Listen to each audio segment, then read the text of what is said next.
Hello everyone, welcome to our YouTube channel. हमारा आज का सेशन अगेन रिग्रेशन पे है, जहां हम लोग classification of regression analysis discuss करने वाले हैं। आज का क्लास बहुत इंपॉर्टेंट है क्योंकि इस एक क्लास से ये क्लियर हो जाएगा कि रिग्रेशन के क्या टाइप्स हैं, कितने तरह से आपको रिग्रेशन मिल सकते हैं। क्लियर? तो क्लासिफिकेशन और टाइप्स ऑफ रिग्रेशन एनालिसिस में देखो हमने दो पोर्शन में इसको डिस्ट्रीब्यूट किया है। First one is on the basis of change in proportion and दूसरा on the basis of number of variables. अच्छा, अगर चेंज इन प्रपोर्शंस की बात करें तो इसके बेसिस पे दो तरह से डिस्ट्रीब्यूशन हो सकता है, एक लीनियर रिग्रेशन के फॉर्म में और एक non linear regression.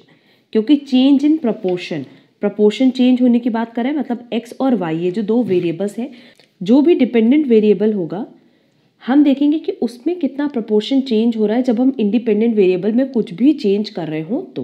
Clear? And number of variables मतलब यहाँ तीन हो जाएगा, एक सिंपल रिग्रेशन, एक मल्टीपल रिग्रेशन और एक है पार्शियल रिग्रेशन। तो इनके बारे में हम डिटेल में डिस्कशन करेंगे, बट उसके पहले याद रखना कि अगर हम लोग रिग्रेशन की बात करें तो इसको हम लोग दो ही तरीके से डिस्ट्रीब्यूट कर सकते हैं। First one on the basis of change in proportions and second one is number of variables. तो चेंज इन प्रपोर्शन में देखो हमने यहाँ लिखा है कि linear regression and non linear regression होगा, and on the basis of variables में सिंपल, पार्शियल एंड मल्टीपल होगा। तो चलो एक एक करके डिस्कशन करते हैं। अब देखो लीनियर रिग्रेशन ये किसका पार्ट है? On the basis of change in proportion. अब इसमें बेसिकली ये कहता है ना कि जैसे दो वेरिएबल है, लेट से y is equal to a plus B X की बात कर रहे हैं, तो y क्या है? डिपेंडेंट है किस पे? x पे। यहाँ कह रहा है कि अगर हम x में 10% चेंज लाएंगे तो y में भी 10% ही चेंज आएगा। नेक्स्ट, अगर x में उसके बाद हम 15% चेंज ला रहे हैं तो y में भी 15% चेंज आएगा। मतलब जो भी चेंज होगा ना वो एक फिक्स्ड प्रपोर्शन में ही चलेगा। क्लियर? तो जो मूवमेंट होगी, मूवमेंट किस तरीके से होगी? स्ट्रेट लाइन के फॉर्म में। क्यों स्ट्रेट लाइन के फॉर्म में होगी? क्योंकि हमें पता है कि अगर एक में 10% चेंज हो रहा है तो दूसरे में भी 10% ही चेंज होगा। क्लियर? यहाँ हमने मेंशन भी किया है कि when dependent variable that is y moves in a fixed proportion of the unit movement of independent variable, तो इसी को हम कहते हैं लीनियर रिग्रेशन। कि अगर हम इंडिपेंडेंट वेरिएबल के एक यूनिट में चेंज कर रहे हैं और उस यूनिट के चेंज करने से y में जो चेंज आ रहा है वो फिक्स प्रपोर्शन में चल रहा है, मतलब एक फिक्स रेशियो में चल रहा है, तो उसी को हम कहते हैं linear regression. When plotted on a graph paper, it forms a straight line। ऐसा ही हमने बताया भी कि अगर हम बात करें लीनियर रिग्रेशन की, इसको आप कभी भी प्लॉट करोगे ना तो वो इस तरीके से स्ट्रेट लाइन के फॉर्म में बनता है। क्लियर? अब नॉन लीनियर रिग्रेशन एनालिसिस की बात करें तो ये तो बिल्कुल सिंपल है। अगर लीनियर में एक फिक्स प्रोपोर्शन है चेंजेस का, तो नॉन लीनियर में कभी भी फिक्स प्रोपोर्शन या कांस्टेंट प्रोपोर्शन में चेंज नहीं होगा। लेट से अगर हमने x में जो कि इंडिपेंडेंट वेरिएबल है इसमें 10% चेंज किया तो y में हो सकता है 5% चेंज है। अगर x में हमने 15% चेंज किया तो हो सकता है कि y में 1% का चेंज आए। सिंपली नॉन लीनियर मतलब क्या होता है कि जहाँ पे इंडिपेंडेंट वेरिएबल के चेंज होने पे डिपेंडेंट वेरिएबल चेंज तो होगा बट कभी भी एक फिक्स प्रोपोर्शन में चेंज नहीं होगा। एंड क्योंकि फिक्स प्रोपोर्शन में चेंज नहीं होगा इसीलिए कभी भी इसका ग्राफ स्ट्रेट लाइन के फॉर्म में नहीं बन सकता। लिखा है when the value of dependent variable that is y does not change by a constant absolute amount for unit change in the value of the independent variable, इसी को हम कहते हैं नॉन लीनियर रिग्रेशन। कि अगर independent variable that is x के एक unit में हम चेंज भी करते हैं तो उस यूनिट चेंज से जो डिपेंडेंट वेरिएबल है उसमें चेंजेस आएगा बट कभी भी कांस्टेंट या फिक्स प्रोपोर्शन में नहीं आएगा। When plotted on a graph paper, it would form a curve rather than a straight line.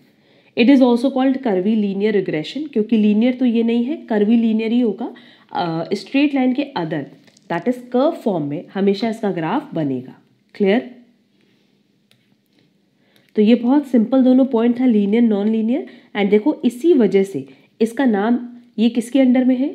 Basis of change in proportion, कि किस प्रपोर्शन में हमारा इंडिपेंडेंट वेरिएबल चेंज हो रहा है।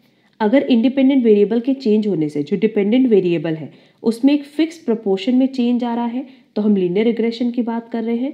एंड अगर उसमें फिक्स प्रपोर्शन में चेंजेस नहीं हो रहा है तो हम बात करें नॉन लीनियर रिग्रेशन की।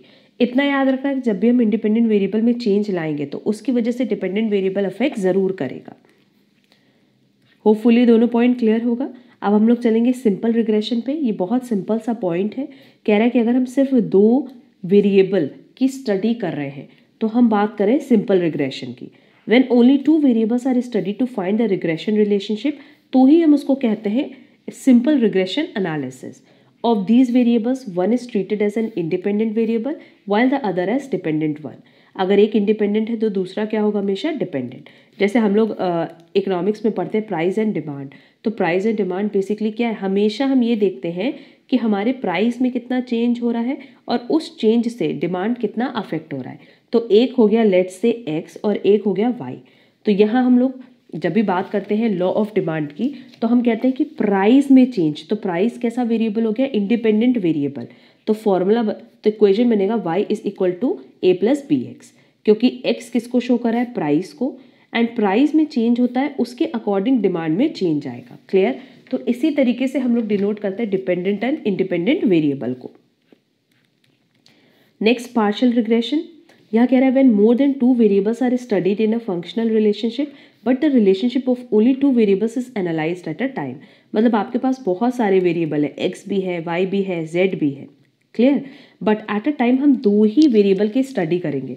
मतलब इन तीनों में ना एक बार रिलेशन निकालेंगे एक्स वाई का, एक बार निकालेंगे वाई जेड का, और एक बार निकालेंगे एक्स एंड जेड का। क्लियर। देखो लिखा है when more than 2 variables are studied in a functional relationship but the relationship of only 2 variables is analysed at a time keeping other variables as constant, such a regression analysis is called partial regression. तो partial regression क्या है कि जहां आपके पास 2 variable से ज़्यादा variables की value दी रहेगी बट एट अ टाइम आप सिर्फ और सिर्फ 2 ही वेरिएबल की स्टडी करोगे और बाकी वेरिएबल्स को क्या रखोगे, कांस्टेंट रखोगे। क्लियर। तो इसको हम कहते हैं partial regression. And multiple regression की बात करें when more than 2 variables are studied and the relationships are simultaneously worked out, तो इस केस को हम कहते हैं मल्टीपल रिग्रेशन। यहाँ सिंपली क्या है कि हमारे पास वेरिएबल हमेशा 1-2 से ज़्यादा होंगे, let's say x Y Z, और इन तीनों की स्टडी हम साथ ही साथ करेंगे, साइमल्टेनियसली करेंगे। जैसे देखो एग्जाम्पल में हमने लिखा है study of the growth in the production of wheat in relation to fertiliser, hybrid seed, irrigation etcetera. यहाँ पे क्या है कि आपके पास 2 से ज़्यादा वेरिएबल है और सारे वेरिएबल्स को आप साइमल्टेनियसली रीड कर रहे हो, स्टडी कर रहे हो उस पर। क्लियर। तो ये तीनों पॉइंट भी सिंपल है कि अगर सिंपल रिग्रेशन में सिर्फ 2 ही वेरिएबल्स एग्जिस्ट करते हैं, पार्शियल में मोर देन 2 हो सकते हैं, बट जब हम स्टडी करेंगे तो 2 ही की करेंगे एट अ टाइम और बाकी तीसरा क्या रखेंगे, कांस्टेंट। और मल्टीपल में 2 से ज़्यादा वेरिएबल होते हैं और सबकी स्टडी हम साथ ही साथ करते हैं, दैट इज साइमल्टेनियसली सबको साथ में लेकर के चलते हैं, तो इसको हम कहते हैं मल्टीपल रिग्रेशन। एंड क्योंकि ये सब नंबर ऑफ वेरिएबल्स पे डिपेंड करते हैं, इसीलिए किसके अंडर आ रहा है, basis of number of variables. तो होपफुली ये पॉइंट भी आप लोगों को कंप्लीटली समझ आया होगा कि क्लासिफिकेशन ऑफ रिग्रेशन एनालिसिस कैसे होगा। एक है प्रोपोर्शन के बेसिस पे और एक है वेरिएबल के बेसिस पे। क्लियर। तो क्लासिफिकेशन ऑफ रिग्रेशन एनालिसिस में किसी भी पॉइंट पे अगर कोई भी प्रॉब्लम होगी तो आप कमेंट बॉक्स में कमेंट करके पूछ सकते हो। एंड अगर आपको आज का क्लास पसंद आया तो वीडियो को लाइक, कमेंट, शेयर ज़रूर करना। अगर आप हमारे चैनल पे नए हो तो चैनल सब्सक्राइब जरूर कर लेना सो दैट आगे की क्लासेस की नोटिफिकेशन आपको टाइमली मिल पाए। रिग्रेशन एनालिसिस के कंप्लीट नोट्स आपको हमारे चैनल पे मिल जाएंगे, टेलीग्राम चैनल पे, जिसकी लिंक आपको डिस्क्रिप्शन बॉक्स में दी गई है। अब हम लोग मिलेंगे हमारी नेक्स्ट क्लास में, जहां हम लोग नेक्स्ट टॉपिक पे डिस्कशन करेंगे रिलेटेड टू रिग्रेशन एनालिसिस। आज के लिए बस इतना। Thank you so much.